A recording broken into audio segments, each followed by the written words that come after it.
Hi friends, स्वागत है तमारा बधाईनु आजना नवा विडियो में। तो आज तो मैं लई लीधो छे चणानो लोट, कारण के आज आपणे बनाववानुं छे काठियावाड़ी ढोकळीनुं शाक। तो अहींया चणाना लोटमां आपणे नाखी देशुं धाणा जीरुं पाउडर, हळदर, लाल मरचुं पाउडर, चपटीक हींग अने स्वाद अनुसार मीठुं। त्यार पछी तेमां आपणे नाखी देशुं जरूर प्रमाणे पाणी। बेटर छे ए जाडुंय नहीं राखवानुं अने पातळुंय नहीं राखवानुं। एके लम्प्स के गांठा ना रहे ए रीते मिक्स करी लेवानुं।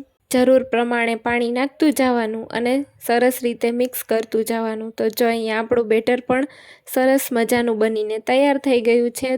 त्यार पछी लई लेवानुं ढोकळियुं अने ढोकळियामां जे प्लेट होय तेमां आपणे लगावी देवानुं तेल अने आ जे चणाना लोटनुं बेटर छे ते एमां नाखी देवानुं। त्यार पछी तेमां नाखी देशुं उपरथी लाल मरचुं पाउडर। लाल मरचुं पाउडर नाखी दीधा पछी ढोकळियुं छे तेमां जरूर प्रमाणे पाणी छे गरम करवा मूकी देवानुं। पाणी गरम थाय एटले तेमां आपणे मूकी देशुं जे चणाना लोटनुं बेटर बनाव्युं छे एमनी प्लेट। ते मूकी अने ढोकळियुं करी देशुं आपणे बंध। 10 થી 12 मिनिटमां आपणी ढोकળી छे ए बफाई जाय छे। तो आपणे जोई लईए खोलीने।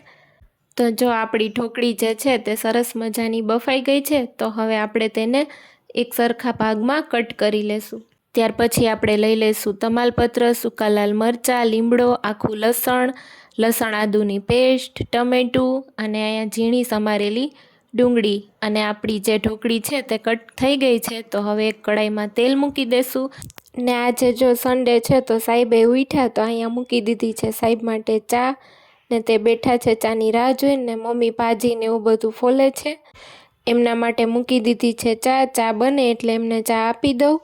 त्यार पछी अहींया कढ़ाईमां तेल गरम थई गयुं छे। तो हवे तेमां आपणे आखुं लसणनी कड़ी नाखशुं, सूका लाल मरचा, तमालपत्र, राई, जीरुं, લીમડો।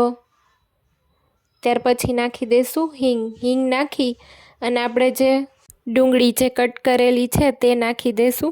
डુંગળી सरस गोल्डन ब्राउन कलरनी थई जाय ત્યાં સુધી આપણે તેને મિક્સ કરવાની। એ મિક્સ થઈ જાય પછી તેમાં લસણ આદુની પેસ્ટ નાખી દેવાની। તો સાહેબની ચા પણ બની ગઈ છે તો એમને આપી દઉં। ત્યાર પછી જે આપણે રોજના મસાલા નાખતા હોય ધાણા જીરું પાવડર, હળદર, લાલ મરચું પાવડર તે બધું નાખી દેવાનું। ત્યાર પછી થોડુંક પાણી નાખી તેને મિક્સ કરી લેવાનું અને આપણે જે ટમેટું કટ કર્યું હતું એ પણ એમાં નાખી દેવાનું। તેને સરસ રીતે મિક્સ કરી લેવાનું અને મિક્સ થઈ જાય એટલે તેમાં આપણે નાખી દઈશું ઉપરથી ગરમ મસાલો। ત્યાર પછી જેટલું પાણી નાખવું હોય એટલું નાખીને આપણે તેમાં જે કટ કરેલી ઢોકળી છે તે નાખી દઈશું। ઢોકળી નાખીને તેને સરસ રીતે ગ્રેવીમાં મિક્સ કરી લેવાનું।